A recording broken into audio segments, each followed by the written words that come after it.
Hi, I'm Sylv, and I had my chemo treatment and other treatments here at Musgrove Park Hospital. The trickiest thing is obviously the concerns and worries you have before you start. Often the waiting time is worse than when it actually starts. And another time that I found really challenging was after, when all the treatments were over and you're suddenly sort of left on your own. You're all alone in the world, and you've been mostly having daily treatments if you've been having radiotherapy, and you've seen somebody every day that you can express your little concerns to, and suddenly you're out on your own. In relation to chemo, the biggest worry anyone has is the sickness, losing your hair, all those sorts of things that everybody's heard about and worries about.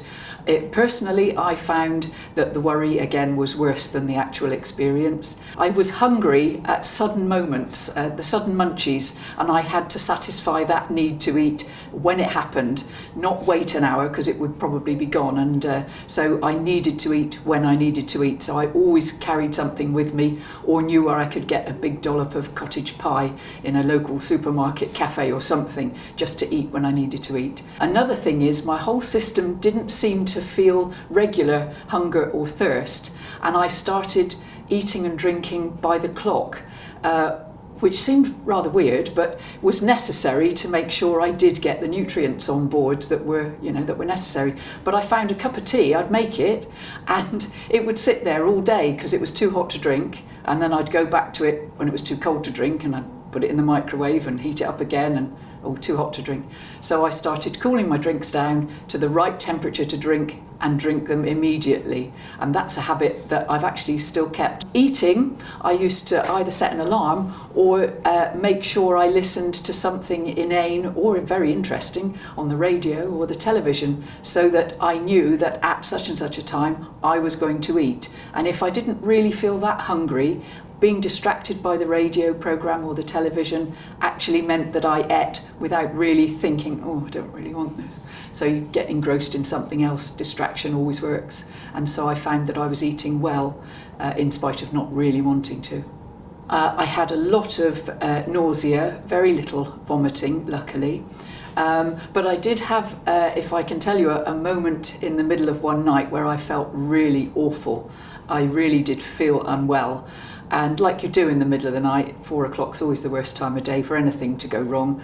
And I sort of wandered about a bit, and I thought, I'm not feeling any better, but it'll be all right. When the daylight comes, I'll be fine. And I eventually rang the hospital at about 8 o'clock and told them what I'd been feeling. And they said, next time, ring in the night. That's what we're here for. So I did, and I had been wandering around for about half an hour, and I rang the hospital, middle of the night, rang the ward, the number that was given, and they were so helpful, and it sorted the problem out very quickly. And it was something slightly different. It was, have a little something to eat, but they gave me ideas about what to eat rather than just eat something. And it really did work, and I was so grateful that I'd rung them in the middle of the night when the problem was happening, not waited till the morning and told them what a martyr I'd been. So it was good to have someone to talk to. The Musgrove experience was wonderful. Everybody was so kind and generous, and actually their ability to give me the space and time to think about how I needed to look after myself. They were looking after my physical needs and making sure all that was well, but I also got a huge hug from the people that were here, a metaphorical hug from the people that were here, which enabled me to sort of take stock emotionally, and I realised that I'm a very independent person, but I couldn't do everything for myself like I'd been used to, and I had to get used to accepting people's offers of help. I had a useful little book called Jobs and Jollies, and I made a list of all the things that someone else could do for me. Now, there are certain things you can only do for yourself, and you would only want you to do them for you, but there were lots of other things that someone else could do. So I wrote what was like a wedding list wedding gift list, and when anyone said, is there anything I can do, I handed them the notebook with all these different things in it, and they could write their name underneath it if it was something that was recurring, or they could rip the page out and take it away if it had some instructions. And it was things like, cook me a casserole, take some ironing. Somebody came and washed my car every week. It's never had that treatment before or since, but it made them feel good to be able to do something for me. And I realised that it was a little bit about that as well, helping other people to feel well. I was getting all the treatment and all the attention, but the people that are around you feel helpless and useless. And so I think it's very important to keep talking to not just the people who are giving you your treatment, but the people who are supporting you, people who are around you at home, and talk to them when you feel well and tell them what to expect and how you want to be treated when you're not feeling well.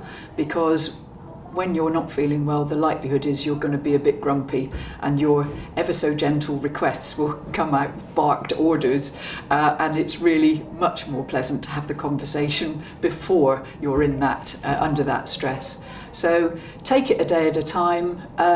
There will be moments of extreme joy, and look forward to them. They do still keep coming, they still keep happening. You might have to search harder for them sometimes, but there's silver linings all over the place.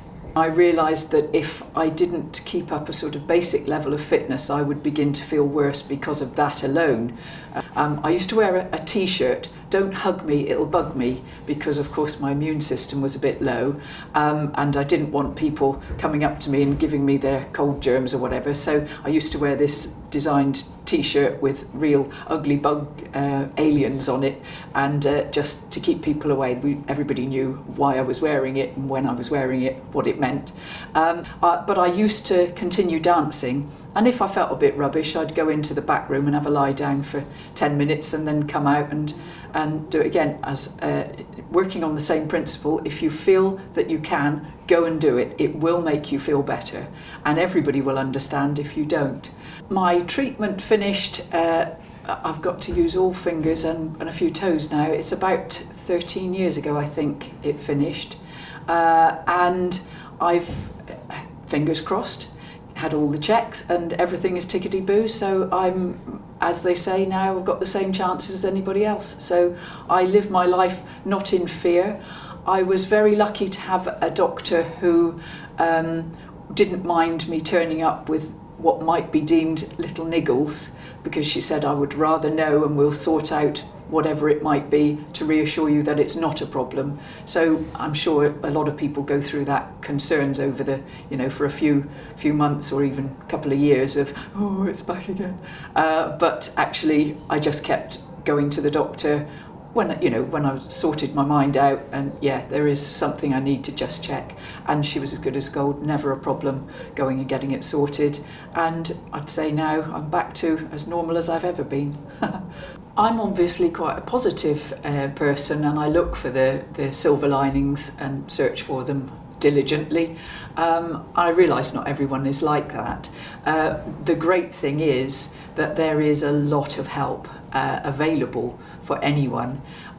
It usually requires you to ask, and that's probably the most difficult bit, is actually accepting that you need a bit of a hand. But there's the helplines, obviously. Macmillan Cancer Help is absolutely amazing. Their booklets are so informative and easy to read. So if you're not a person that needs to talk to somebody, you can pick up a load or have sent to you a load of leaflets, and they will go through lots of aspects for you. There are helplines within the hospital, the cancer helpline. So counselling services, just ask. Everyone is there to help you get through, and they will have, the great thing is they will have dealt with people time and time again before you, so they are dealing with it as a regular thing in their normal everyday life, whereas it's a one-off for you. So put yourself in their hands, they do know best, and just let them help you through the process.